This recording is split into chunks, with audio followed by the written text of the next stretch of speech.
Není obtížné studovat angličtinu s přibývajícím věkem a když váš mozek ztrácí na pružnosti. Teď pozor, protože jste starší, představujeme vám ještě lepší metodu. Tato studijní metoda byla před 10 lety nepředstavitelná. Všichni známe výhody studia angličtiny. Ale cítili jste někdy, že ztrácíte fyzickou a paměťovou sílu a nemáte dostatek času nebo peněz? No, aplikace pro automatické učení Wordbit to vše vyřeší najednou. Za prvé, není třeba vyhradit si extra čas. Stačí použít 10 sekund. Wordbit je aplikace na uzamykací obrazovku, která vás automaticky připomíná studovat ve vašem každodenním životě, nevědomky. Krátce, často. Využívá zvyku časté kontroly telefonu.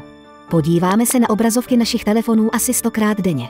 Když sledujete YouTube, kontrolujete čas nebo posíláte textové zprávy, Wordbit automaticky zobrazí slovo nebo větu na vašem telefonu. Stačí se na to podívat po dobu 10 sekund pokaždé.